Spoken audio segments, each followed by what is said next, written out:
Hi,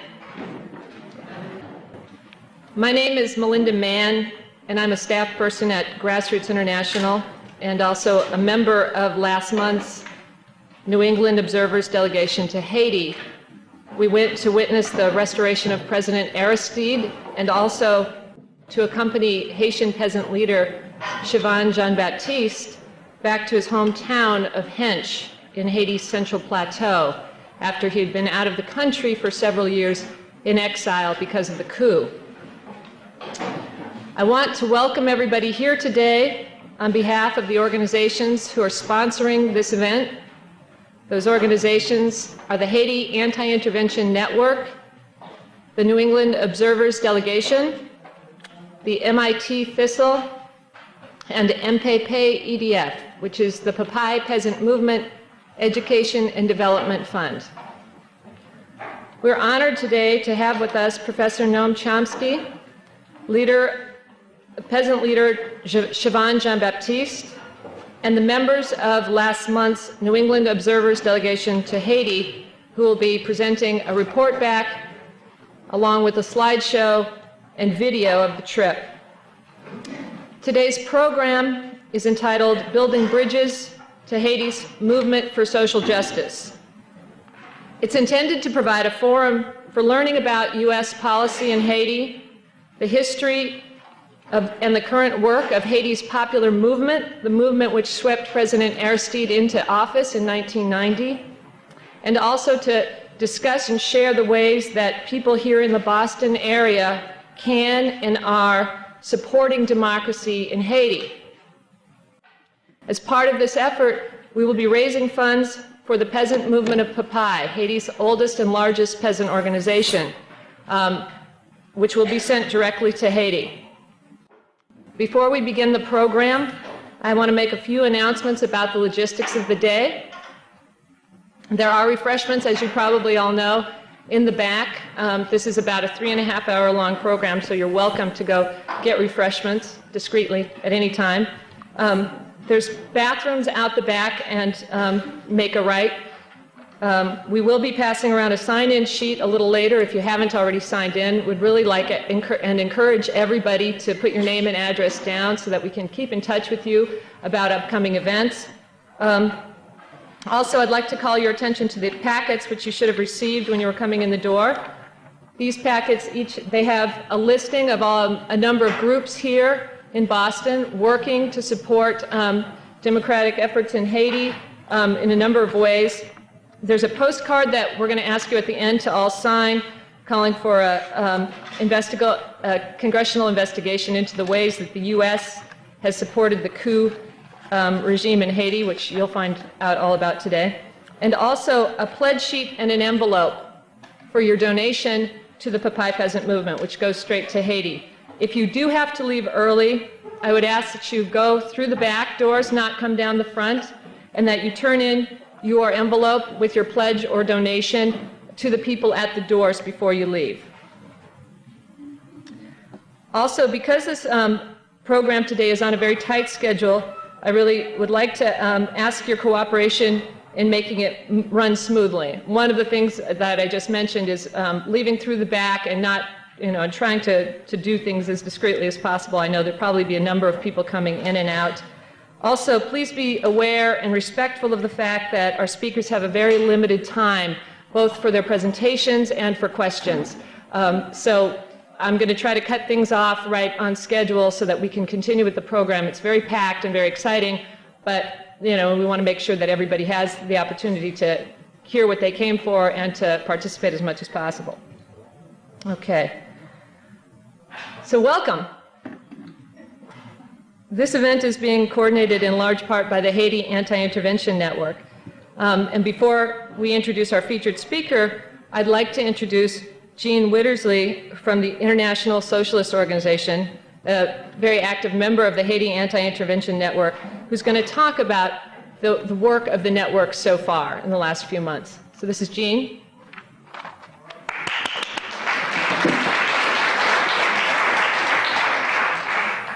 Thanks, Melinda.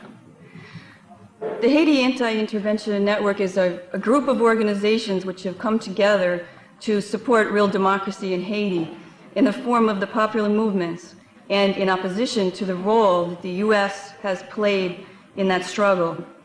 The Clinton administration and the media try to convince us that the U.S. is the friend of the Haitian people, kicking out the murderous military and bringing democracy like a present to Haiti. The truth is that the vibrant La Valasse movement, which made the election of Father Aristide possible, is still alive and strong as a democratic movement in its own right, as people will be discussing here today. The truth also is that while the U.S. government has created an opening for the Haitian people to breathe and to be able to gather together without being killed, it is really the friend of the tiny rich elite on the hills of Pétionville, which overlook Port-au-Prince, and not the friend of the vast majority of peasants and working people. U.S. businesses make huge profits by paying $2 an hour wages in Haiti, a situation that they have demanded that Aristide allow to continue. Even if U.S. troops pull out of Haiti by the end of the year, as Clinton has promised, the UN troops will remain, with half of them being U.S. soldiers, and U.S. money will remain to influence the course of Haitian society, and the threat to real Haitian democracy will remain. So in addition to putting on this event today, the Haiti Anti-Intervention Network has held two demonstrations to oppose the U.S. occupation, one on the day of the occupation, October 15th, and one 2 weeks later, and a press conference the day of the occupation, and a teach-in to inform people of the situation, similar to the one today. This work needs to continue. If you agree with what you have heard here today, and you would like to be part of it, please come to our meeting December 1st at 7 o'clock at 25 West Street, downtown Boston, and there are sign-up sheets at the back of the room. So we hope to have more of you, involved with us and help us to continue our work as the Haiti Anti-Intervention Network. Thanks.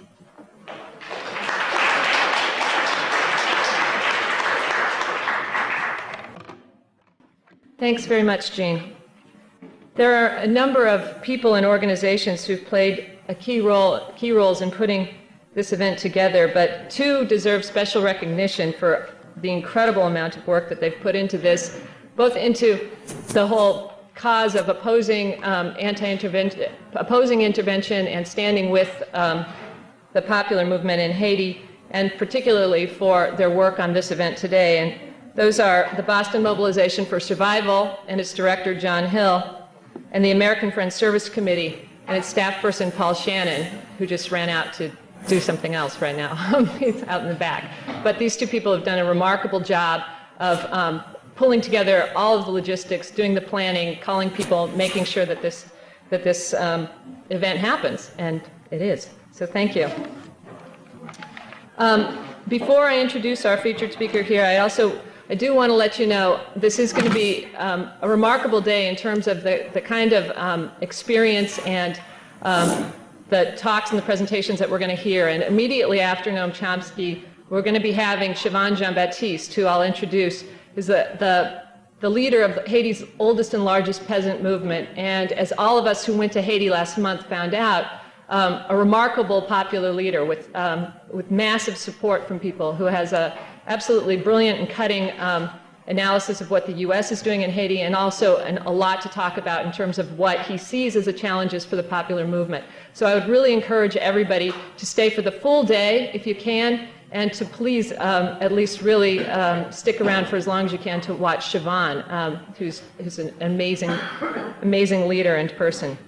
So without further ado, I want to say our first speaker today is well known around the world, and certainly here in this room, not only for his outstanding work in the field of linguistics, but for his analysis of U.S. domestic and foreign policy and his critique of global imperialism. He's the author of numerous books, pamphlets, articles dealing with these issues. His most recent book, World Orders, Old and New, published by Columbia University Press, is, as its title implies, an assessment of the so-called New World Order and a comparison to the old.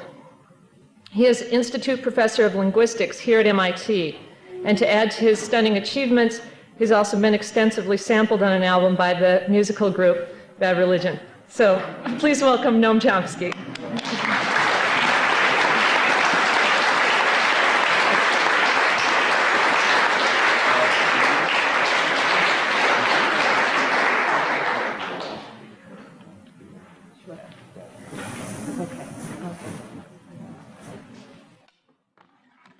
The title I was asked to talk about has a certain problem. I'm supposed to talk about U.S. policy toward Haiti, past, present, and future.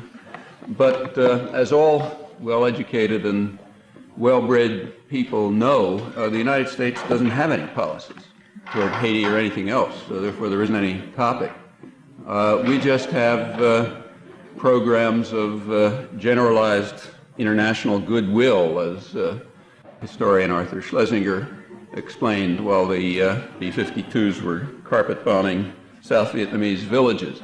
And in the case of Haiti, well, you can just read the news columns of the New York Times, which explain that now the Americans are back again, still aspiring to do good works, still unable to comprehend the divisions in this strange society, following the model of the idealistic Woodrow Wilson.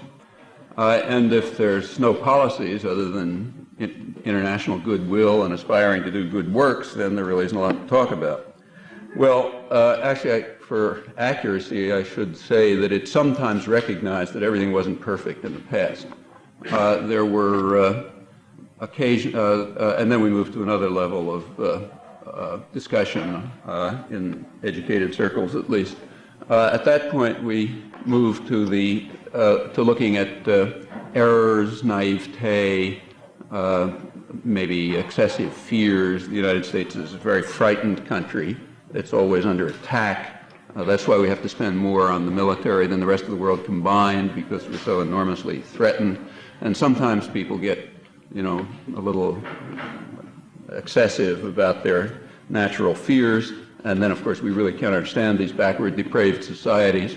So we do make mistakes now and then. But that's also doesn't leave us with any topic, because at this point another principle enters, the principle of change of course, which is a standard feature of U.S. ideology. The principle says that, well, yeah, in the past some things maybe weren't so good because of mistakes or whatever, but we can forget about all that because now we've changed course and we're just going on aspiring to do good work, so there's no point harping on all this old-fashioned stuff.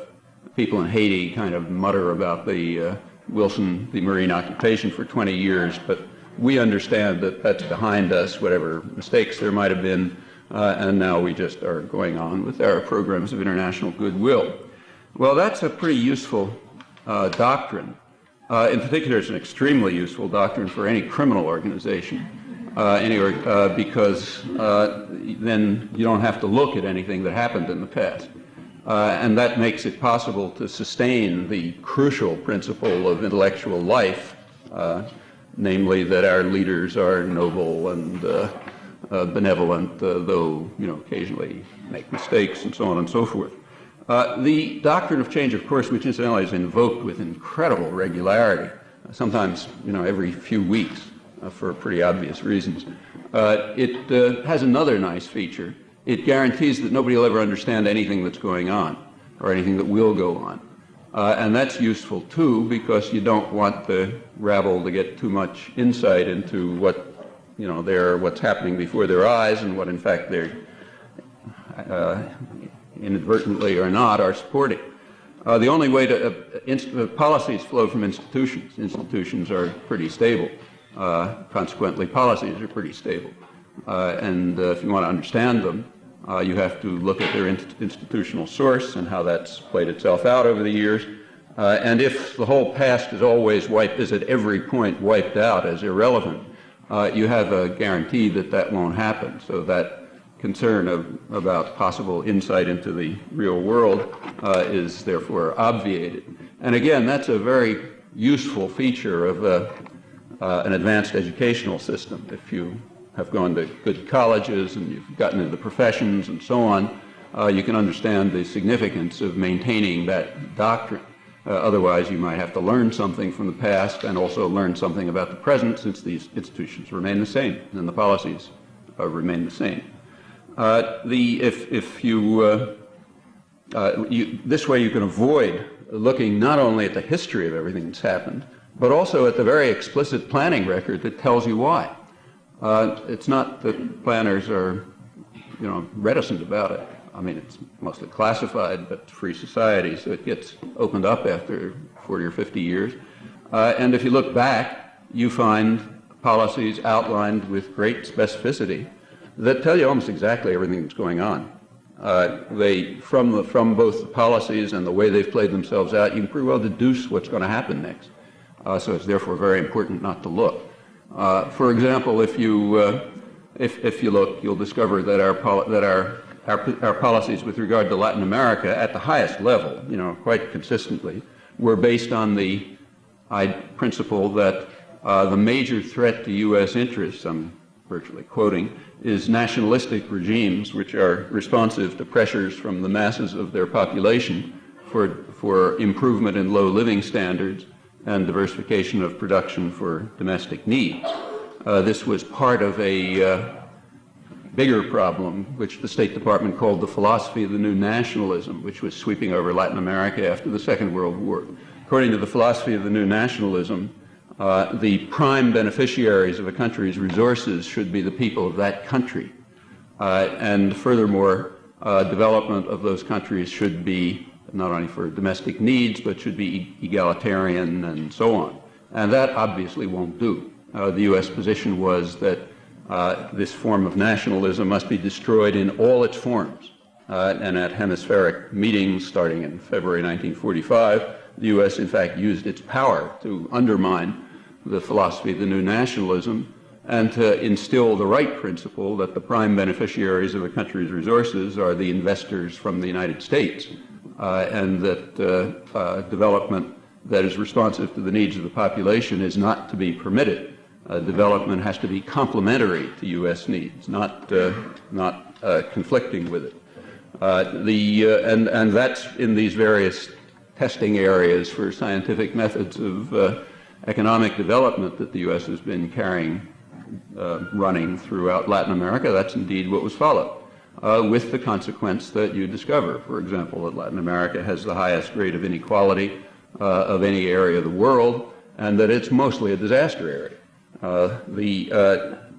Check back to the original policies, you see exactly why. And you also see why there has been regular violent intervention when something got out of hand. So, for example, the NSC document that I was quoting before on the threat to our interests from nationalistic regimes, that was right after the overthrow of the parliamentary democratic government in Guatemala, when they said, well, we got rid of that one, now let's make sure it doesn't happen again. And it hasn't. I mean, it's a horror chamber with hundreds of thousands of people slaughtered right up to the present day. There are some consequences to this, namely, the methods are required to ensure that these problems don't arise. And the obvious methods were hit upon very early in the late 1940s. Namely, the United States must develop close and intimate relationships with the military in every country and give them military aid and training in order to increase the understanding of and orientation towards U.S. objectives on the part of the Latin American military. In other words, they've got to understand our principles, that the prime beneficiaries of a country's resources are U.S. investors, not the local population, and so on. These programs were indeed rapidly expanded, particularly by the Kennedy liberals, who were more sophisticated and knew things about, culture and civilization and so on. So they pointed out, discussion between McNamara and Bundy, two big deal intellectuals, that former Harvard dean, and so on, that in the Latin American cultural environment, the military must be prepared to remove government leaders from office whenever, in the judgment of the military, the conduct of these leaders is injurious to the welfare of the nation. And of course, once the military leaders have gained a proper understanding of and orientation toward U.S. objectives, It therefore follows that they will do what has to be done in the Latin American culture, namely overthrow civilian governments that don't have a proper orientation towards U.S. objectives and so on.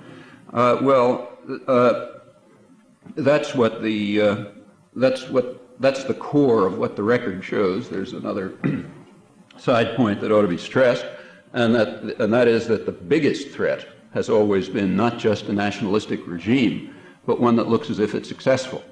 If it's successfully carrying out some form of social and economic development, then it's a real danger. It's what Dean Acheson called a rotten apple that might spoil the barrel, or what Henry Kissinger called a virus that might infect others. So the Allende regime in Chile was Kissinger described as a virus which might spread the infection all the way to southern Europe. Now, Kissinger's kind of not very bright, but even he understood that the Chilean army wasn't going to land in Rome. What he was worried about was something actually rational, that people would get the idea that democratic socialism and development for your own needs might work, and that would just send the wrong message to Italian voters. So a virus you really have to stop right off.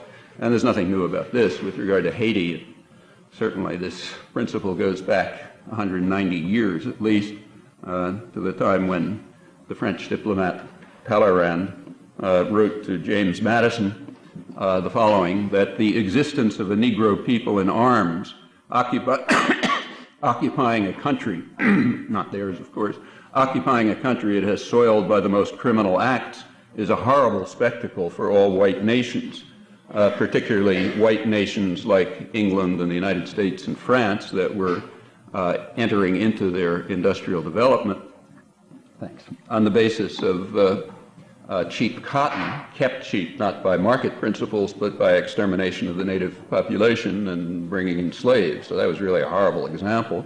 And the Haitian Revolution put the fear of God through everyone. It was the first revolution that called for freedom. Briefly, the French Revolution did, but they backed off from that, and the American Revolution never did. So this was the first revolution that called for freedom, and in particular you had these Negro people occupying a country, horrible spectacle, not only for white nations, but for others who might get the idea, why shouldn't we be free? So therefore that virus had to be quickly destroyed, and in fact a large part of the history of the last couple hundred years is the story of that playing itself out, including what happened during the 7 months of Aristide. Well, think these things through, and nothing that's going on comes as very much of a surprise. You can be aware of what's going to happen next, although the framework is obvious. The basic themes haven't changed literally for centuries. They're adapted to different contingencies, but they remain about the same because the structures from which they arise remain about the same.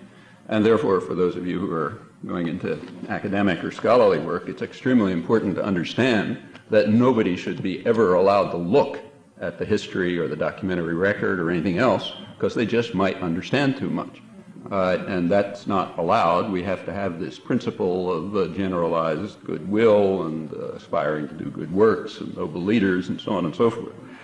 Well, it's not that I have to add one further qualification. There is a version of history that we're allowed to look at and in fact repeat endlessly. It was presented, in fact, by the sort of big thinkers in the major journals as the American forces landed. There was an article on historical perspective by R.W. Apple of the New York Times, who explained that for 2 centuries, political opponents in Haiti have routinely slaughtered each other. Backers of President Aristide, followers of General Cedras and the former Tonton Macoute, retain their homicidal tendencies, to say nothing of their weapons. He didn't mention that the backers of President Aristide are kind of sly types and they've somehow concealed their weapons, whereas the others have them out, but they're holding on to their weapons and of course their traditional homicidal tendencies. He then went on to give further historical depth. He said, like the French in the 19th century, like the Marines who occupied Haiti from 1915 to 1934, the American forces who are trying to impose a new order will confront a complex and violent society with no history of democracy. Well, you know, one has long ago abandoned hope that well-educated Americans will be able to deal with the U.S. Intervention under Wilson in anything remotely like what it was, you know, vicious, murderous, racist, destroyed democratic system. I mean, just a monstrosity. That obviously is beyond the pale. I can't talk about that. So that becomes sweet charity automatically. But there's a kind of an innovation in the reference to Napoleon. To refer to Napoleon's invasion, which was one of the most gruesome acts of not a very pretty era, as an effort to impose order on this violent society, that does break some new ground. And I presume that that's part of the general project of revising the whole history of colonialism so as to prepare people better for the next phase that's coming along, since these things don't change. Well, that's the New York Times. In the Washington Post, the other major newspaper there, big thinker David Broder, warned that the real danger is that U.S. troops may be caught in an ongoing civil war between heavily armed gangs bent on revenge or determined not to yield power. So we sort of stand in between them kind of uneasily, rather like Napoleon's General Leclerc, who warned Napoleon that he was going to have to murder every Negro in the country in order for the forces of light to prevail. This situation that we're in, you know, facing these hostile armed gangs and homicidal maniacs and so on, it's not entirely novel. There are other cases. So like when the Soviet troops invaded Czechoslovakia in 1968, they had the same kind of problem. I mean, on the one hand were the Stalinist army and security forces, on the other hand, peaceful demonstrators, you know, calling for freedom and democracy, and here were these Russian troops kind of deal with these two homicidal gangs and so on. Or for that matter, when the American troops liberated Buchenwald and, you know, had Gestapo and SS forces and Einsatzgruppen on one side and half-starved skeletons on the other, and the American troops are kind of stuck between, trying to get them to, you know, try to deal somehow with the homicidal tendencies of these heavily armed gangs on both sides. So it's not really a novel problem, but you can see with it it's a really hard one. Broder goes on to say that Clinton has followed the idealistic President Woodrow Wilson in sending American forces to Haiti, but we should remember that Wilson and the Americans tried for 19 years to create a democratic society, and they failed, and that shows it's really hard. One of the ways in which they tried to create a democratic society, apart from slaughtering thousands of people and restoring virtual slavery and so on, one of the ways they did it was by disbanding the parliament, by sending in the Marine Corps to kick out the parliament, because they wouldn't vote for a constitution which authorized U.S. corporations to buy up Haiti's land. That was called a progressive. They refused to accept progressive measures, as they put it in those days. So they had to be disbanded by genuine Marine Corps measures, as the Marine General put it. And that defect was taken care of by a Marine-run referendum in which a mere 99.9% of the population voted for the U.S. Constitution, with about 5% of the population participating. And then just to make sure there were no problems with democracy, it was 12 years before the parliament was even allowed to reconvene. That's how we tried to institute democracy, but, you know, what do we do in this country with no tradition of democracy? We always face these terrible problems. Well, that's the kind of history we're supposed to remember. And now we're back again, still aspiring to do good works and unable to comprehend the divisions in the society. There's also a version about the more recent period that you've got to learn how to memorize and repeat. That version for the Aristide period is that it was a complete failure, that Aristide failed politically and economically. And the reason was, various reasons. He was a couple of words from the press, a doctrinaire monomaniac, an ideologue, a rabble-rouser. He was calling for a minimum wage and other interferences with market flexibility. I mean, obviously a really bad guy. So it was an economic and political failure. That's uniform. The New York Times laments that what they call Aristide's inability to guide the country's economy during his 7 months in office. Lawrence Pezzullo, who was the point man for the Clinton administration until he was forced to resign after he lied too blatantly to Congress. Incidentally, that doesn't affect his reputation at all. He adds that Aristide failed politically while in office. And his big problem was that he was unwilling, and still is unwilling to, at the time Pezzullo gave his interview to the Times, unwilling to broaden his political base beyond the huge majority of the population. It was, as Pezzullo adds, it was his estrangement from the elected parliament, coupled with his chilly relationship with business leaders in the military, that led to his overthrow. Obviously pretty bad character. The elected parliament was in fact business in the military for the simple reason that the popular organizations who had developed didn't have the resources to contest the parliamentary elections. So they were the traditional business leaders in the military.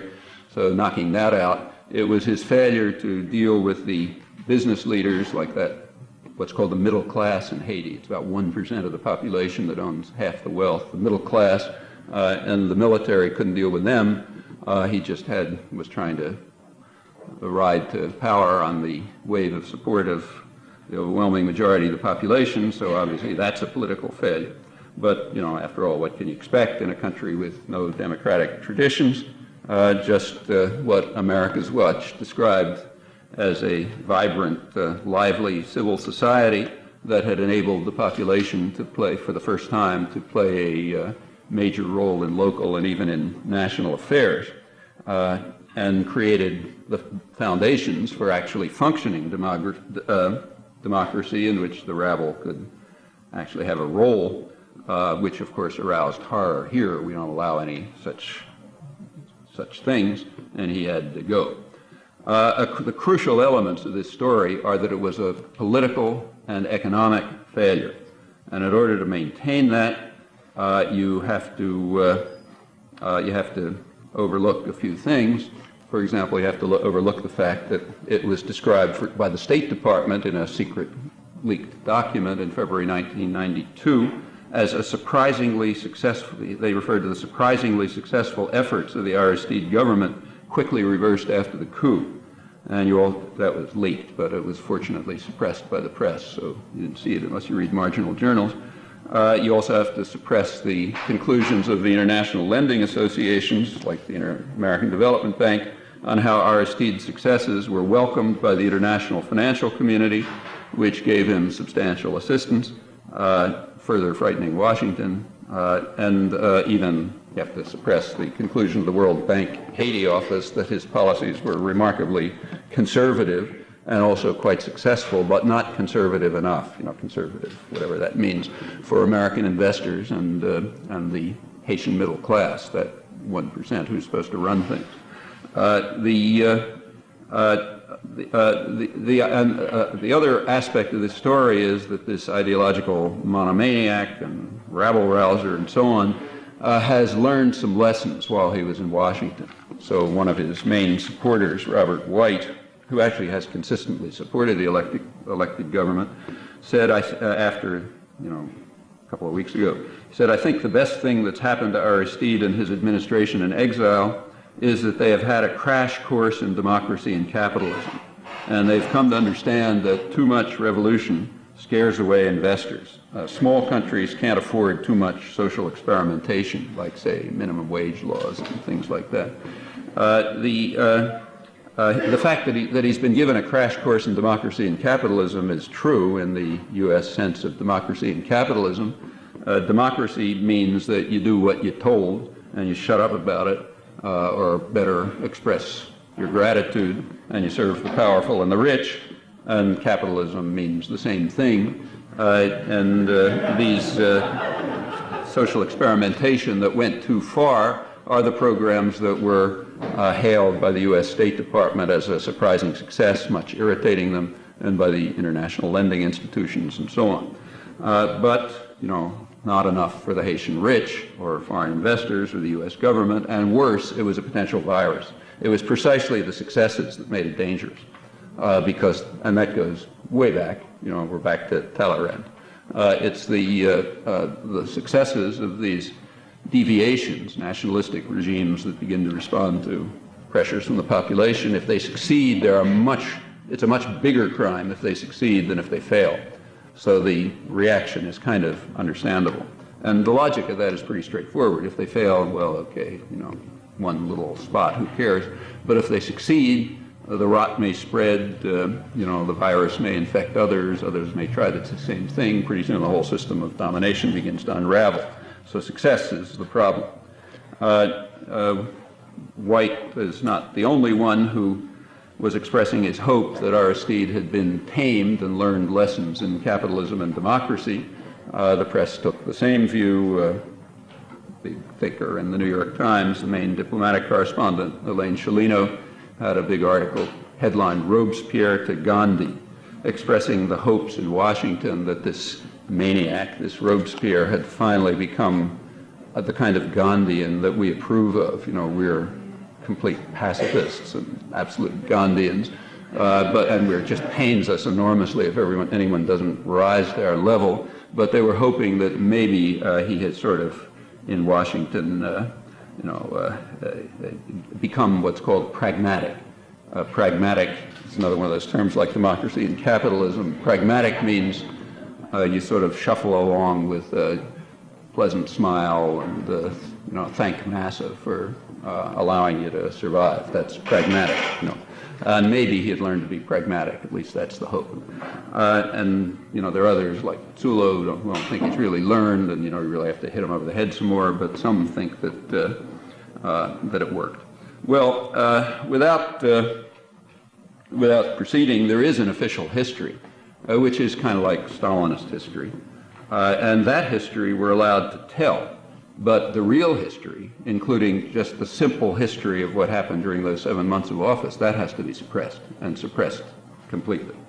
That's, if anybody brings it up, it's old hat or boring or, shrill or strident or maybe even anti-American. There's all sorts of words to deal with people who keep bringing up this nonsense. So let's put history aside and just go back to the last few years. Starting in the 1970s and the 1980s, U.S. aid put considerable effort into trying to turn Haiti into what they call the Taiwan of the Caribbean. It's really going to be one of these big experiments. It's really going to work. The idea was to destroy Haitian agriculture, to drive the peasants to urban slums, to create markets for U.S. agribusiness, to create export industry where you could say have women making softballs for 5 to 10 cents an hour at 12-hour days, no facilities, dipping their hands into toxic materials so that the manufacturer can advertise that the softballs are bonded for maximal strength and so on. That's the Taiwan of the Pacific. They die after a couple of years, but you're driving so many people off the land, it doesn't matter that much. There'll be more of them. And you can see why we have to stop this business about minimum wages and other interferences with labor flexibility, because, of course, that'll cut down the huge profits, which are enormous. Meanwhile, the terror just continued. There was a little bit of a problem in 1986 when the dictator was overthrown and the U.S. had to sort of mouth some words about democracy for a few weeks. But the terror picked up again. In fact, it increased, and so did U.S. aid. And so it went on until a mistake was made, the big mistake. In December, and they're now trying to rectify that mistake. The mistake was that in December 1990, they allowed an election. Now, it didn't look like it should be a big problem.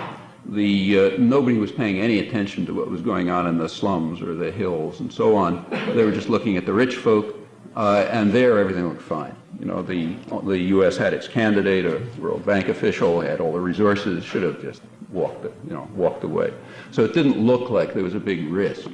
But all of a sudden, out of nowhere, came this grassroots, vibrant, lively civil society that nobody had looked at and swept their own candidate into office. The plague of democracy had actually reached Haiti, and no one knew about it, and obviously had to do something about that. The only question at that time was, what is the United States going to do to ensure that it to reverse the situation back to pre-December 1990, which is incidentally pretty much where we now are. Well, the efforts to undermine Aristide's government began right away. U.S. aid no longer turning it into the Taiwan of the Caribbean, U.S. aid stopped, except aid to the business community to set up groups counter to Aristide. The National Endowment for Democracy, this bipartisan outfit, moved in. They suddenly decided that Haiti needs a more decentralized government. The centralization of the government never bothered anyone before, but all of a sudden we have to dismantle the centralized government because we've lost control of the center. So now we were going to democratize the place by setting up competing groups and institutions like human rights groups and labor unions and so on. By the sheerest accident, these happened to be the ones that survived the coup, while all the actual ones that had developed without the assistance of the National Endowment of Democracy were destroyed and decimated. That's another one of those things you're not supposed to draw any conclusions from. As I mentioned, the 7 months were remarkably successful despite the efforts of the U.S. to undermine them, and were so recognized even by the State Department. But it was a political and economic failure. It was a political failure because power wasn't completely in the hands of the couple of rich families and the foreign investors, so it was a political failure, and it was an economic failure because it looked as if there might be a basis for independent development of the kind we simply do not tolerate. It wasn't happening yet, but it might have, so it was an economic failure. Well, then along came the coup. We go to the next stage.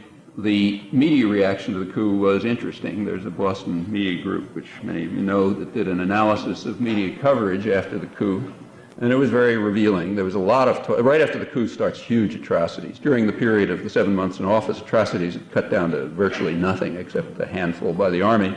The refugee flow had stopped. In fact, it was reversing. Narco-trafficking had stopped. After the coup, slaughters began all over the place, and the media were indeed focusing on atrocities, namely alleged atrocities during the Aristide period.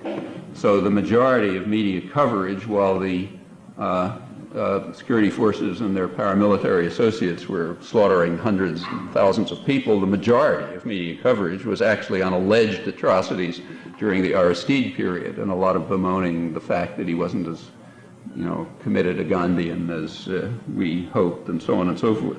Well, that was the media. A couple of days later, an OAS embargo, Organization of American States embargo, was announced. The Bush administration very quickly made it clear that it was not going to, that we were not going to support it. Nothing happens around this region, at least, unless the U.S. is behind it. And the Bush administration made it very clear that it didn't want the embargo to work. In fact, it made it explicit. A few months later, there was what was called an exemption. Firms that had any connection with either American-owned or using American-owned products or whatever were able to continue exporting. That was called by the New York Times fine-tuning the embargo out of our compassion for the Haitian people, who somehow are only benefited when U.S. firms continue breaking the embargo, not when other ones do. The crucial part of any embargo is always fuel. And that's a very interesting story, which we know a lot about now, at least you know a lot about if you're not stuck with the newspapers. It was known all the way through that oil was continuing to flow, because you could just see it, like the richest, one of the richest families there, maybe the richest, the Mevs family, was building a huge fuel, farm and so on. They were obviously getting oil from somewhere, and you could see that it was coming. However, the detail, I should say, incidentally, just before getting to oil, that the U.S. trade with Haiti did decline in 1992, the first year of the embargo, but not all that much. When Clinton took over, trade with Haiti increased. In fact, it increased by about 50%, including even exports of fruit from this starving island. They fell under the exemption because one of the big mango growers pointed out that some of the branches in a mango tree that he was using were grafted from an American source, so therefore, there's American, U.S.-owned stuff inside it, so therefore they can export fruit. And this simply went on. As far as we know, it went on until the end. Now let's turn to oil. Well, the oil was flowing, that was sure. There were three major oil companies, Shell, Exxon, and Texaco. In the case of Shell and Exxon, the official U.S. argument was that they had subsidiaries elsewhere, so we couldn't do anything about it. You know, the United States is absolutely powerless when to use pressure and so on, and if anyone's doing something offshore, so we couldn't do anything with that. But Texaco is the interesting case. Texaco didn't have an offshore subsidiary. And the day before the U.S. troops landed, that's Sunday, you know, while President Carter was having dinner with General Cedras and his slim, attractive wife and all that stuff, the AP wires started coming along with a very interesting story. In fact, what was obviously the major story of the week. If we had anything like a newspaper in the country, that would have been the major story of the next week. There was a leak from the Justice Department. Obviously, the Justice Department realized it's never going to get published, so they leaked it to Associated Press. And the leak said, in effect, that the Bush and Clinton administrations at the highest level, at the Treasury Department level, had authorized Texaco to keep sending oil. What had actually happened, and I have the details in an article if you're interested, but what actually happened is they got an official cease and desist order from the Bush administration because it was illegal. But they were also informed the same day by the Treasury Department that it wouldn't be enforced. Texaco then went to the Treasury Department, which is responsible, with an idea. They said they thought they could set up a blind trust, which they could use as a cover for diverting oil, and they asked for a legal opinion. They waited 11 months before they got a legal opinion, and then they were told, no, it's illegal, but go ahead and do it anyway, because we're not going to do anything about it. And this went right up to the end. So there we have the biggest story of the week. The day before the U.S. troops land, there never were any sanctions because the Bush and the Clinton administration explicitly determined and authorized the oil companies that they could continue to violate the embargo at will, as indeed they did, enriching the rich families and so on and so forth. Well, out of curiosity, I did a Nexus search a couple of days later, and Monday nothing was reported, but maybe that was too early. Tuesday, when certainly every newspaper in the country had it on their news desk, it was actually reported in one newspaper in the United States, Platts Oilgram, which deals with the oil industry, and they mostly quoted Texaco denials. The next day, there were a couple of lines hidden somewhere in the Wall Street Journal, and some of the smaller journals around the country where editors aren't too sophisticated and don't know what to suppress, like Dayton, Ohio, and so on. They ran small stories on inside pages. To this day, it hasn't appeared in the New York Times, the Washington Post, the Boston Globe. They all know it. Of course, everybody knows it. How can you miss? I mean, first of all, it's given to them explicitly. But quite apart from that, you cannot miss the biggest story coming over the AP wires. I don't know if you've ever been in a news office, but you can't miss it. And this was plainly the big story of the week. The first coverage of it that I've seen was in the Miami Herald on October 23rd. That's over a month after it was released. And they added it. They didn't give most of the story, incidentally, but they did add a few new details. For example, they also pointed out that the Clinton and Bush administrations had not been enforcing any of the other sanctions either. So, for example, Clifford Brandt, who's one of the rich coup supporters from the other big rich family along with the Mevs, last May he went to Miami to buy himself a $50,000 Cadillac. Well, his assets had been frozen. So, something going on. Other coup supporters were buying houses. There wasn't a single house attached. Nothing was attached. Nothing was done. They finally did go after the assets of the major coup supporters, like the Chief of Staff, General Biambi. But they waited a long time so that he could move. They could all move them somewhere else. When they got to General Biambi's assets, according to the Miami Herald, there was $5.07 left, so poor guy's really suffering. Well, that's the way the sanctions were imposed. In fact, there weren't any because the U.S. was essentially telling the generals and the rich families, look, you guys have a certain amount of time, a couple of years, to clean up the story. Kill off the leaders, intimidate people, murder who you want. And then when it's done, we'll tell you it's done. And you don't have to worry about any punishment because there's complete impunity. And you'll go off somewhere and live happily ever after. which is exactly what happened. That's the story. The press all knows it. They have all the evidence, but you'll, maybe in 50 or 60 years, you know, somebody will write about it somewhere outside the peripheral journals. Well, there certainly are some people who know it, like, for example, Fritz Mevs, who's the spokesman for the richest family there, the Mevs family. He's the biggest enthusiast for the intervention. In fact, he's running around Port-au-Prince putting up tens of thousands of posters, you know, greeting Aristide and thanking the Americans and so on. The reason is he's not an idiot.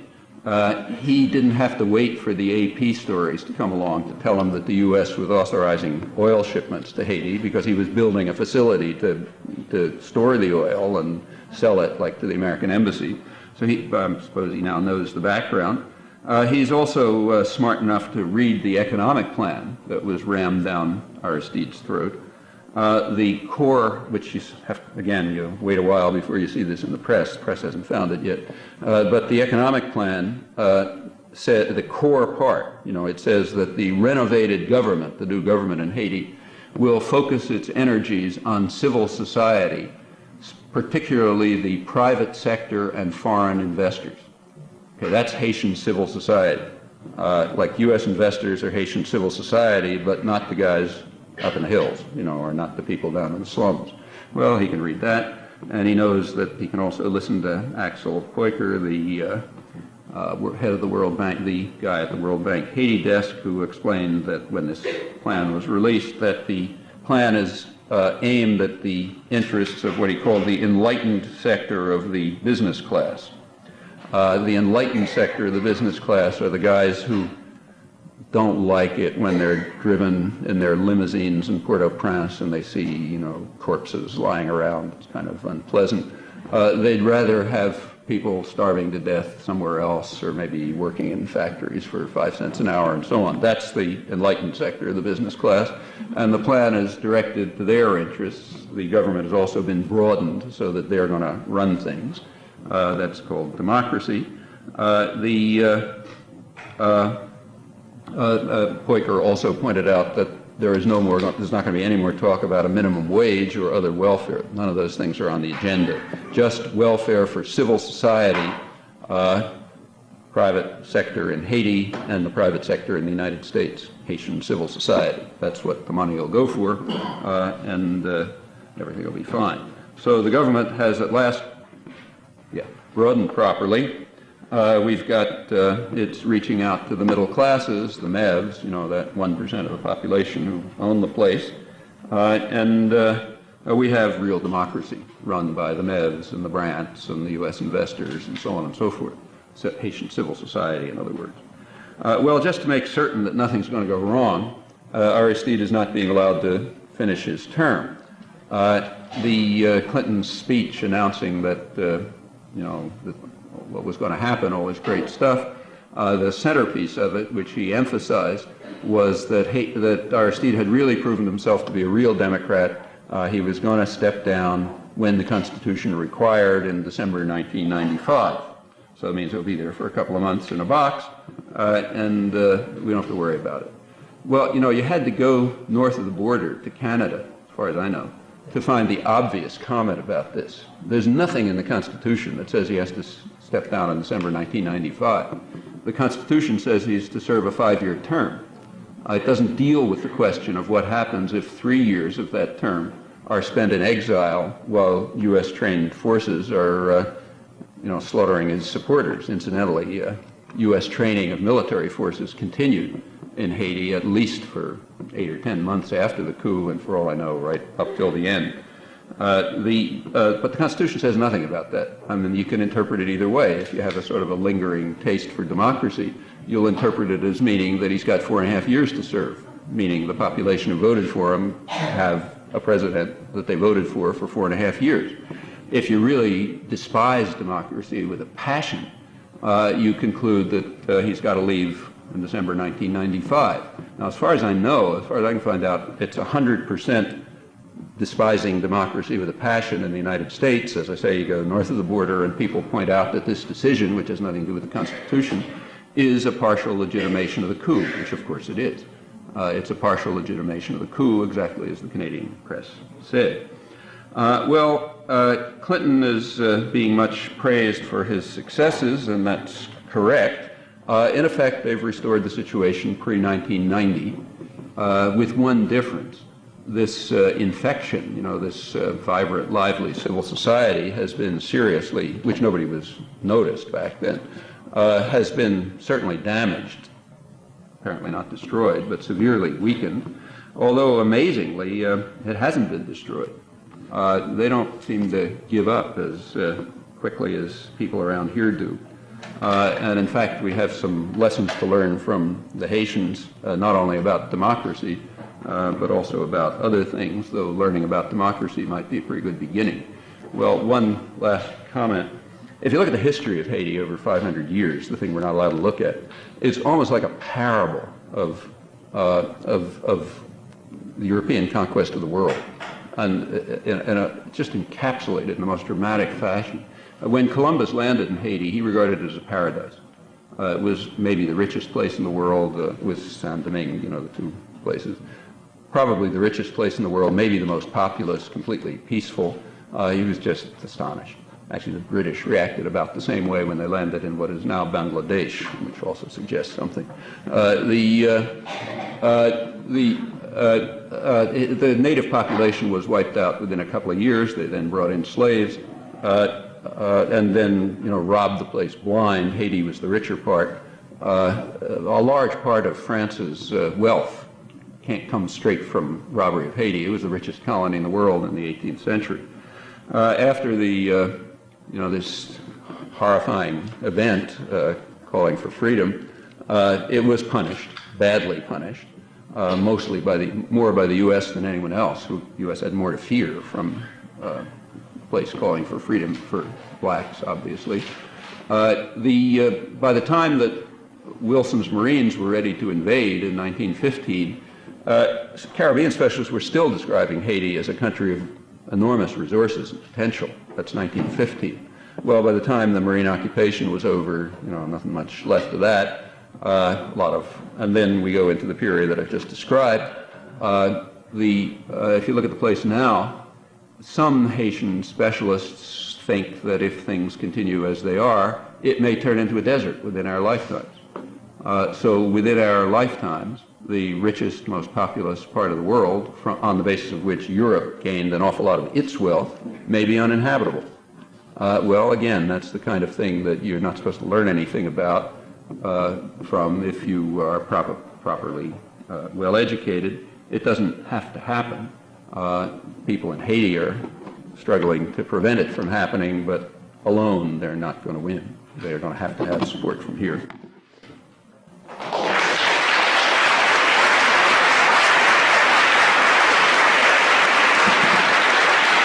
Thank you.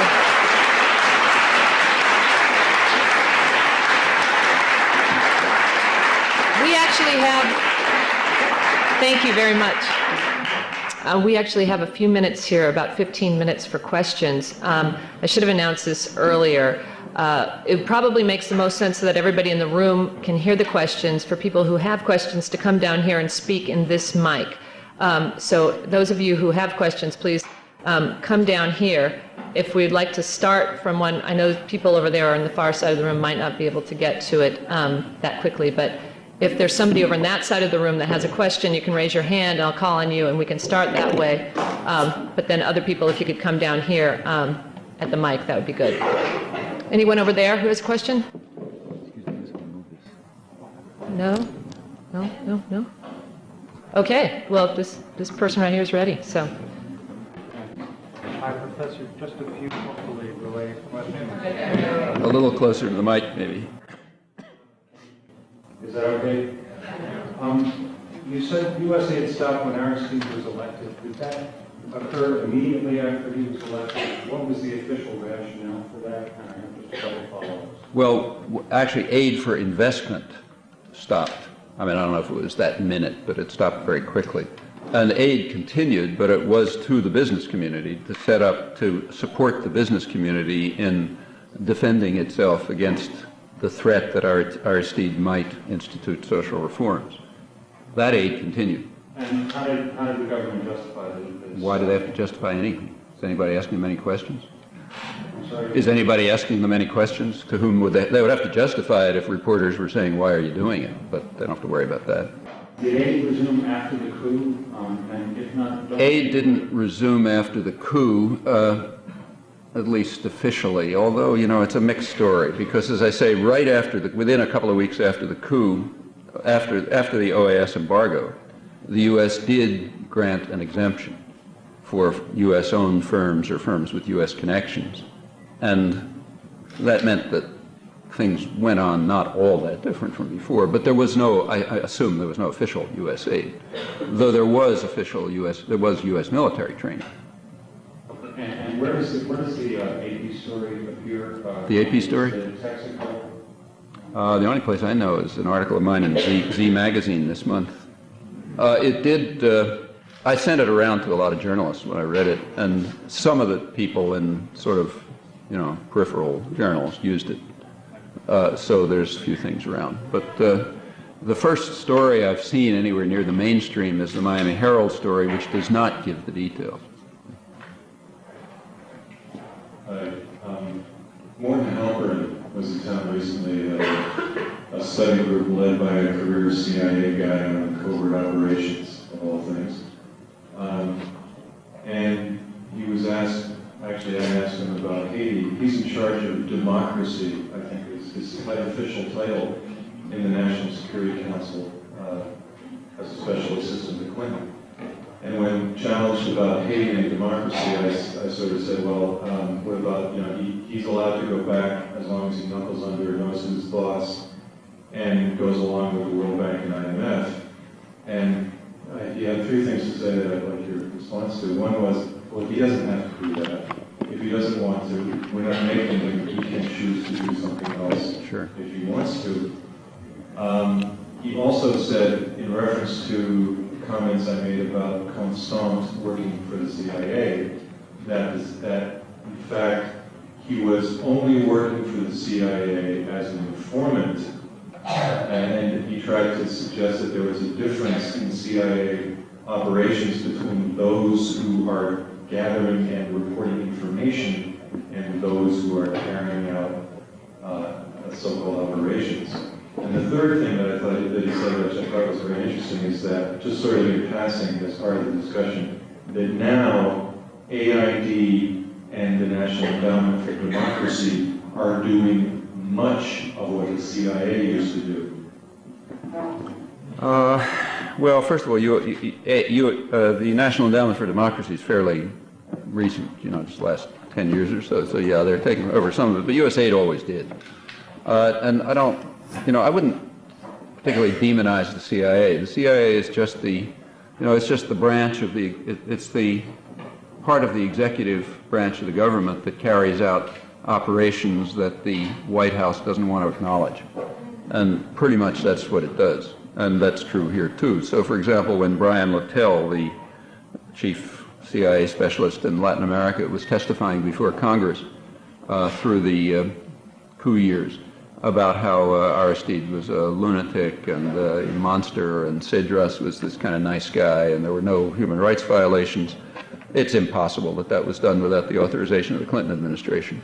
I mean, they can certainly control what the leading CIA specialist says to Congress. They don't like it, they throw him out. So that's the, you know, that's the way in which the government, the White House, preserves deniability. That's the CIA. As to the FRAP, Constant, here's the guy who was the head of the paramilitary, you know, sort of the revived Tonton Macoute, you know, the big killers, paramilitary killers. He was the head of it, and it turns out he was on the CIA payroll as an informant, but we separate that from the actions that he was carrying out. Okay, you worked that one out yourself. As for, and in fact, right after the coup, he, you know, the U.S. was setting up interviews for him and so on and so forth. In fact, chances are, I mean, we'll know this soon. I suspect others here may know more, and will tell you that it's very likely that USAID and FRAP are setting up alternative structures right through Haiti to try to undermine the popular organizations. That's kind of Guatemalan-style insurgency. What you do is first you massacre anyone who's got the wrong ideas and frighten them. And then you come along, security forces or the terrorists come along with, let's say, a clinic. And they're well funded because the U.S. will fund them. And they say, look, you're living, you want your kid to get some medicine, you better come to our clinic.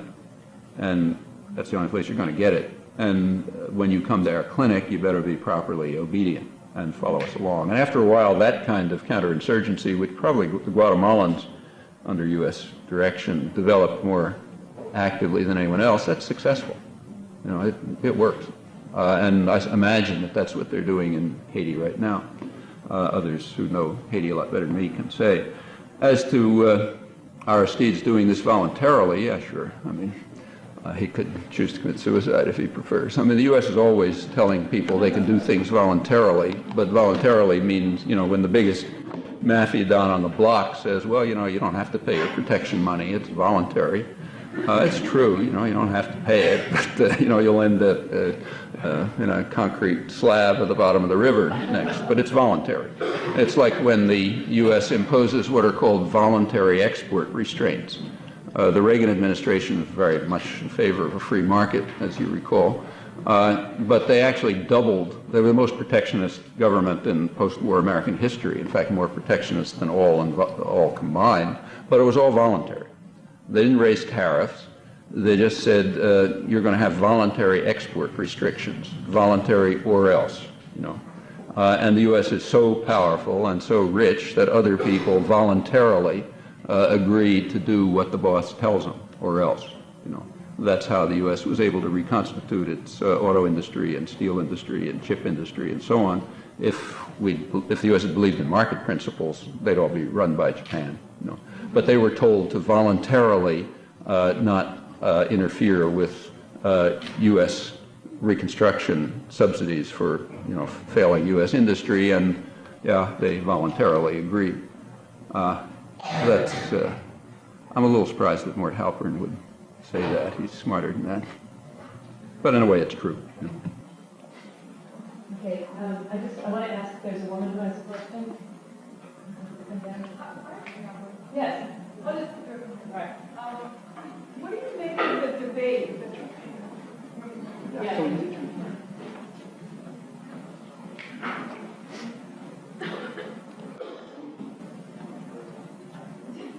Okay. Given the consistency of U.S. policy towards Haiti over so many years, what do you make of the debate on the left about intervention? What do I make about the debate on the left?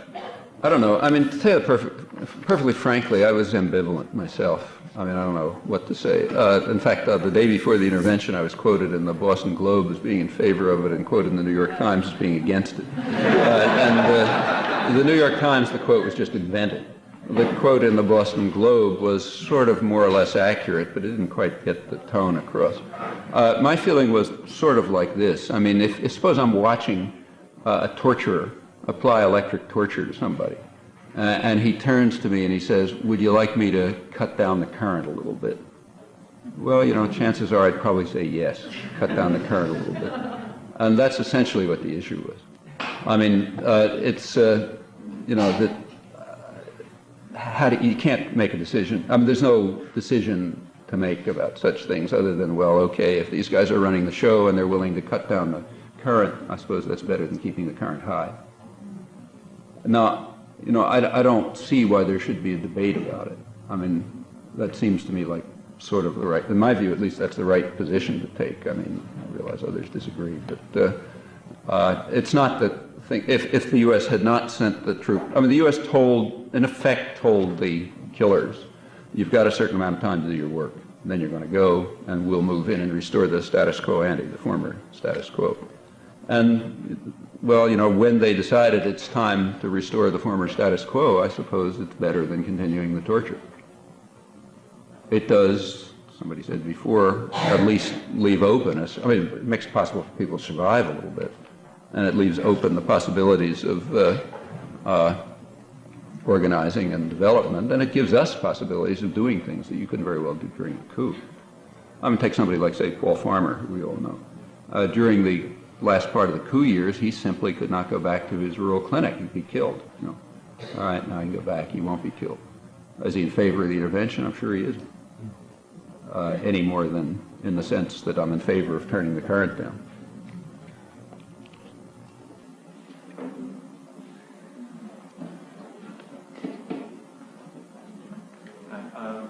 David White House with the International Socialist Organization. I think it is part of the basic political education in Haiti to learn about the extent and the purpose of U.S. intervention over the years, the governmental intervention and the intervention of the corporations in Haiti. And the kind of thing that you're trying to make into the basic education of political education in the United States. But I think there's one effect that this learning has upon people, to learn the extent of the U.S. efforts to repress democracy in places like Haiti, is that people who learn about this begin to overestimate the strength and coherence of the U.S. policy and fail to see the opportunities for people actually to fight back. And I think actually when you're saying that U.S. gave the coup leaders a certain amount of time to do their work and then was going to get rid of them, I think maybe that does overstate the extent to which the U.S. controlled the course of events, and that we ought to focus more on events such as 1986, when events got out of the U.S. control, and focus on what the forces on our side, the popular forces in Haiti and the forces in the United States, need to do, because this monolith in the United States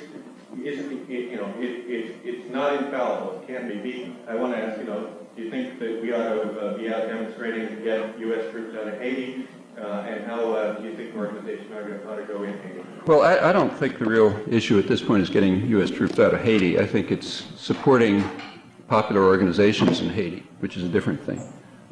We should be working to support popular organizations in Haiti to try to set up counterforces to the World Bank, USAID, MEVS grant style development. We should also be working here to try to change U.S. policy. Now, it's certainly true that, the U.S. isn't all powerful, but, relative to Haiti, I mean, the power is just overwhelming. And unless there's significant internal disruption here and significant changes here, they don't have a lot of space. So sure, ultimately, they'll try to do what they can, but they don't have a lot of space without an enormous amount of help from here. That means just plain solidarity work on the one hand, so assisting organizations which are not going to get USAID funding or World Bank funding, like the peasant organization. I think USAID has never given them a cent, as far as I know, although it's a peasant country and they're the leading peasant organization in the country. But, after all, this is a rich country. A lot of other people can give them money, not just USAID. So one thing is that support for the popular organizations, which solidarity work's needed not only in Haiti, but in Central America and everywhere, probably more than ever. But the other thing is always the same thing. We've got to change our own country. Until this country gets democratized and freed up, the world is going to be in bad trouble. Okay, we have time for probably one more question. I would like to take the other question from the woman, and then, is there one? Okay. We really have made a commitment to trying to have some level of gender balance in the country.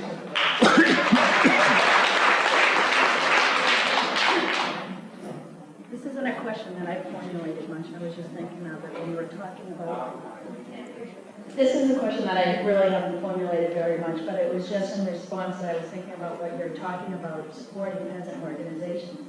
But often when you're organizing in solidarity, the level at which you can support these organizations is at a much lower level than what you're talking USAID, CIA funding projects that happen. I would like to know how do we as American citizens organize ourselves to influence the policies of these countries? Of this country or those countries? Of USAID policy. So how do Well, we USAID is technically speaking under the control of U.S. citizens. And if we could develop here some counterpart to the civil society that developed in the Haitian slums, we could advance that far toward democracy, we could change USAID policy. Now look, if they can do it in the slums of Haiti and the hills of, the in the devastated peasant community. The fact that we can't do it is kind of sick, you know. So, but that's what has to be done. Actually, that was quick enough. I know there's one more person who's had a question for a while. I think then I think we have to wrap it up. It's actually a comment. First, I guess I think this is an important discussion to have today, and commend the people for putting it together. But as the person mentioned earlier, I think at the crux of the discussion around Haiti, even though it does take up the questions of what is developing in Haiti historically and today, that for us here, the big question that we had to sort through and continue to sort through, and it's come up in many meetings around Haiti that I've been at, is the question around the U.S. occupation. And that if you use the point that you made earlier about turning down the electricity a little bit, if anything, today in Haiti, the electricity is being turned up. It is being turned up.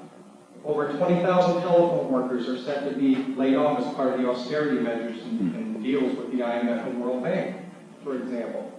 The privatization in Port-au-Prince, the airport, the utilities, all of these things are beginning to take shape under the same policy of the U.S. government, the IMF and World Bank, which led them to intervene and occupy Haiti in the first place. If we don't see the direct correlation between that, then we really do underestimate what our job is here. I disagree. I think that it's an important question what we do here, because if we look at Vietnam and what we were able to do here, although the people of Vietnam were able to defeat the U.S. policy in Southeast Asia, the role in the millions that we played here in that U.S. intervention became paramount to what unfolded in terms of the U.S. policy and withdrawal from Southeast Asia. So there's many examples historically of this, and if we don't learn the lessons of what this government and others like it have done in throughout the world historically, then we will repeat. And I think in some ways we are repeating the errors around Haiti. That is to oppose unconditional U.S. military invasion and occupation. The last thing to do real quick is around Aristide. It's a big debate that's unfolding again. I was at a meeting last week where people are questioning what is happening with Aristide. It's not just a question, in my opinion, of falling under the pressure. It's decisions that you make, because you do have La Place and the popular organizations that you can turn to mobilize and change the direction and policy, which I think is important. But if you don't stand up to the attempts of turning up the electricity on your government and imposing again a subservient regime to the U.S. government's wishes, then once again we're back with not just an occupation of Haiti, but Haiti retreating from 1986 and 87. Yeah, well, I disagree with most of what you've said. I think that the talk about, U.S. forces get out is kind of a slogan. Maybe it makes people here feel good. I don't think it has much to do with Haiti. The U.S. forces will get out fairly soon. As for the fact that electrical workers are being fired, yeah, that's true, but I call that turning down the electricity. Still torture, but it's not being cut to pieces and left in the streets. That's cutting down the torture. The changes that we ought to institute are not something like, U.S. troops out, somebody else in, but U.S. policy different. That means a different form of development policy. I don't care whether U.S. troops are there or UN troops or anything else. As for Aristide, maybe it feels nice here to say, okay, he ought to do something else. But, I think this is really cheap second guessing. You can't just, he is in no position to say, okay, I'll call for Lavalas to come out in the streets. Those are slogans of, left-wing sects in the United States, in my opinion, but they don't mean much in a terrorist state. As to the U.S., the people of Vietnam defeating the United States, that's another slogan. That didn't happen. It didn't happen at all. In fact, the U.S. won a partial victory in that war. And what's more, the U.S. business community knew it They knew it by the early 70s at the latest. The big problem in the war was fought in Vietnam, and we should bear that in mind. The war was fought in Vietnam in order to prevent the virus effect. They were afraid of the threat of successful independent development. By the time they had finished up with Vietnam, there wasn't going to be any successful independent development, and they knew it 25 years ago. Like the international business press was well aware of it. That's one of the reasons why they didn't mind that much pulling out the troops. They'd already wiped out the place. It's not going to develop, and you can see what's happening right now. Now, as for the U.S. opposition here, that was really important, but I don't think that that has any relationship to Haiti. I mean, in Vietnam, the United States was carrying out, a mass slaughter and destruction of the country. Okay? That's what the U.S. was doing, and it was entirely proper to work as hard as we can to get them to stop that. We didn't do enough, so in fact they won a partial victory anyway. Not surprising when you look at the relation of forces. In Haiti, it's just a different situation. I mean, the slogans don't carry over to other cases. You got to look at them in each particular case. Mr. Chomsky, can I ask for your indulgence for one final question? Thank you very much. I just want to thank you for your interest and wanting to let us know what the real picture is in Haiti, really, which is quite the contrary of what the United States and probably the other international community want us to know or to believe. But according to your own analysis, knowledge, and insight of this situation, what do you see as the future of Haiti that seems to be caught between what the international community, and especially the United States, want for Haiti versus what the people of Haiti want to see happen? Yeah. Well, my guess is here I would tend to agree with some of the Haitian historians and analysts who have written about this, who have pointed out that, and I think plausibly, that as things are going, Haiti may disappear in another couple of decades. It's losing its forest cover, it's losing its water, desertification is expanding. There may not be anything there. It may be unlivable. And if, I don't know if it'll be 20 years or, 50 years or something, but that's certainly the direction in which things are going. Incidentally, the same is true of a large part of Central America, I should say. So like in Nicaragua, they're basically losing their water supply. That's the result of U.S. depredations. Now, as for the people of Haiti, well, they said what they wanted. I mean, when they got their own government into power, they were saying what they wanted.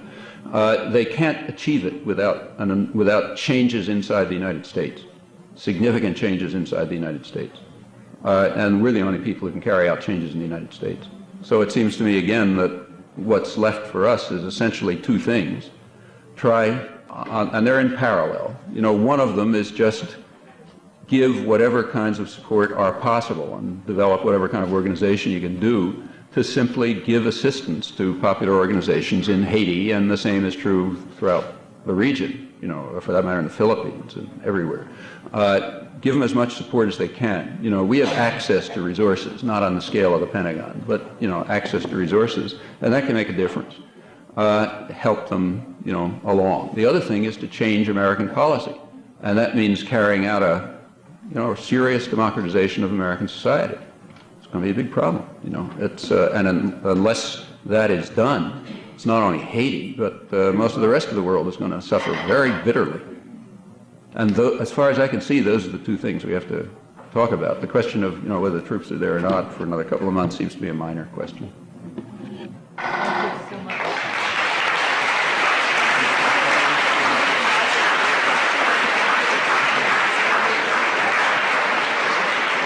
Thank you so much, Professor Chomsky. Okay. Wow, that was wonderful.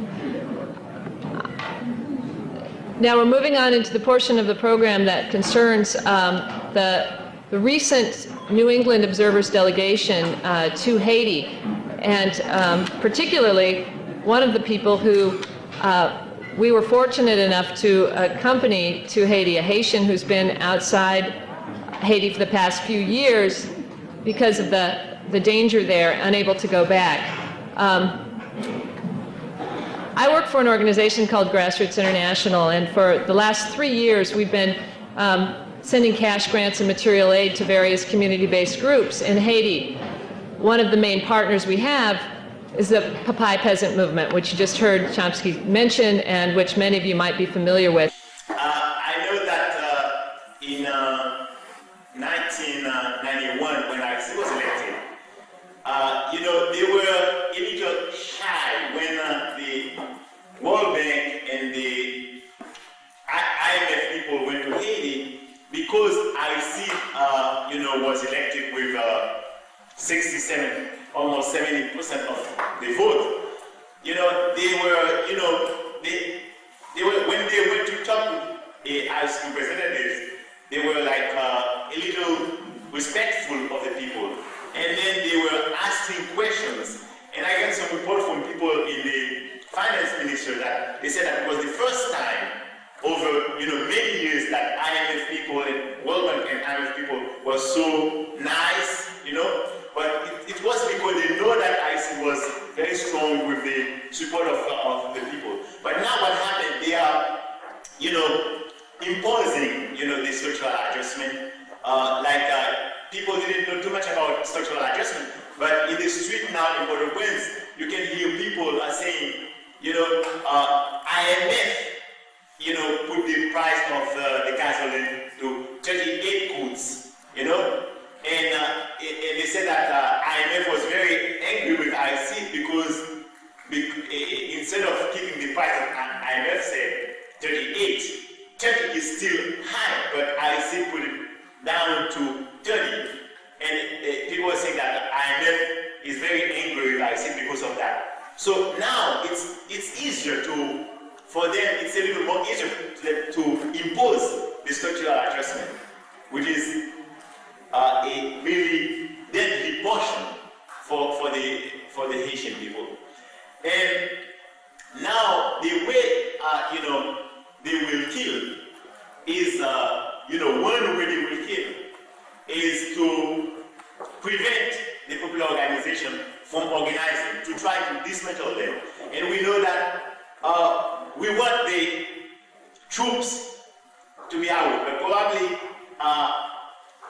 in a few weeks, like Noam Chomsky said, probably Bob Dole and J.C. Hunt will, push for the troops to come back. But we know that we will still have this occupation with all the invisible forces in Haiti.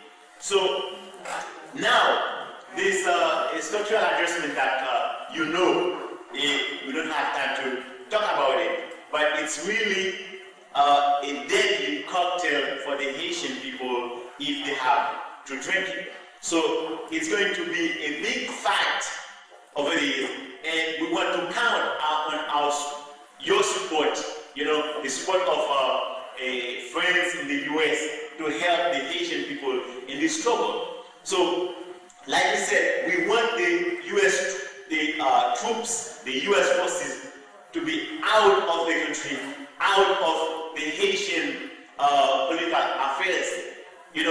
Not just the physical forces, the troops, but also all the invisible forces which are trying to dismantle the popular organization, trying to influence, the politics like the election, so that they can elect the US can elect, their own candidate.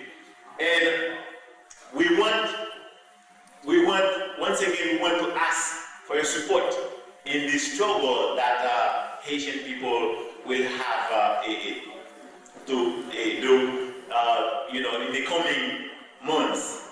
And we need your support, because without your support, it's going to be more difficult for the people to implement the kind of change that they want. They want to implement the kind of democracy they want, not a democracy that Washington will decide, but the democracy that people in the grassroots will decide. Thank you.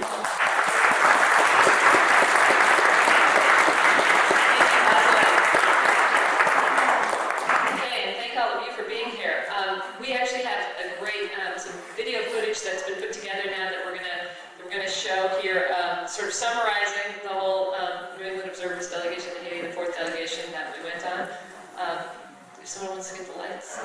And then afterwards we've heard a lot today about the need to help the popular movement and to help here. And so John Hill from Mobilization for Survival is going to talk a little bit about what people can do locally. Also, if anybody can stick around and clean up, that would be great. Can you now see the song again as well?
States, we continue to say that we have civilization.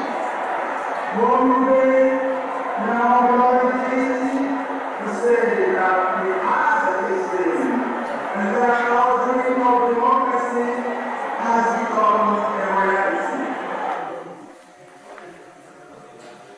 Of course, most of his speech was in Creole, but he did, as you probably know, he speaks many languages. He did a small part in Spanish, a little bit in English. That was the English bit referring to Martin Luther King's I Have a Dream speech. We have the lights. Okay. Well, I want to thank everybody for coming, and as you all know, there's a number of ways. As everyone can gather, this is a crucial time for Haiti, and it's a crucial time for those of us in the United States who want to help the movement for social justice and democracy in Haiti.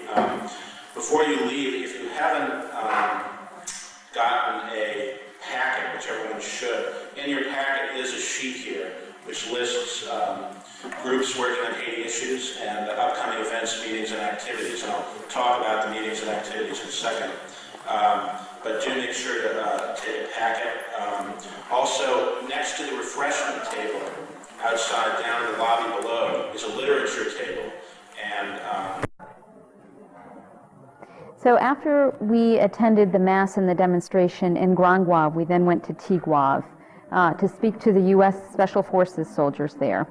We encountered one Special Forces soldier who was the head of the intelligence operations there in Tigouave and in the Grand Guave area. He first agreed to speak to us only off the record. And what he said to us, among other things, was that the real problem in the area was the street shit. And so we said, what do you mean the street shit? And he said, you know, the real problem here is the lava law. I guess all these U.S. soldiers have been given a briefing where they're not said, it's not lava las, which is the correct term, but they're told lava law, and so they're all saying it lava law.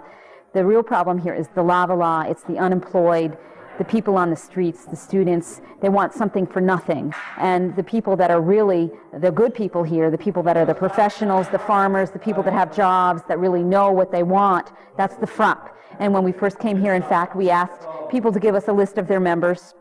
FRAP went ahead. They turned us over a list of all their members. I can see that they're all professional people in the area, but the people, the lava law people, the OPL people, those are the sneaky ones. They didn't want to give a list of their membership. And this was what this guy was saying again, who's the head of the intelligence for the special forces in the area.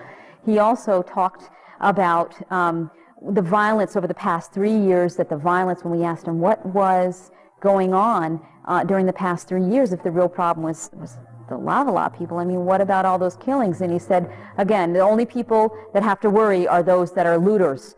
People that are not looting don't have anything to worry about. We also asked about the question of disarmament.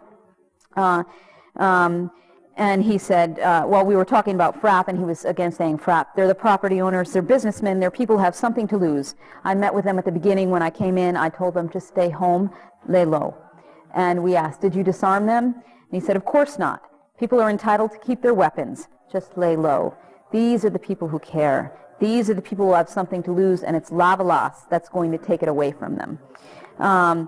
So this was basically the essence of, he also said, this was when he was talking off the record. He then, when he went on the record, he really changed his story a lot. We said, before when we'd asked what he thought of Aristide, he said, oh, Aristide is the real human rights violator, he's a real communist. And then when he was on the record, he said, oh, I don't think about Aristide that much. But later on, he went back on the record with journalist Amy Goodman, and he said, he kept talking about stone communists.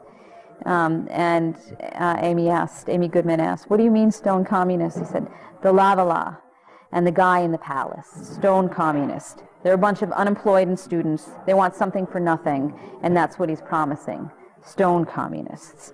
So again, this is the kind of operation that is happening in places like Tigouave, in places out in the countryside where the special forces are. There's a lot of tension, obviously, when these people think this about the very people that elected Aristide to power. And I just noticed in this past week's newspaper coming out of the Haitian community up here, that the very organizations that were organizing the mass and the demonstration in commemoration of Aristide's return, in commemoration of the victims of the coup, and then demonstrations against the collaboration between the U.S. military and the Haitian military, this grassroots organization called Combat Comme il faut, well, they have been recently the target of house searches by the U.S. military working with the Haitian military that has gone just this past week to the homes of the leaders of the people in Combat Comme il faut, trying to arrest them. So this struggle is going to continue.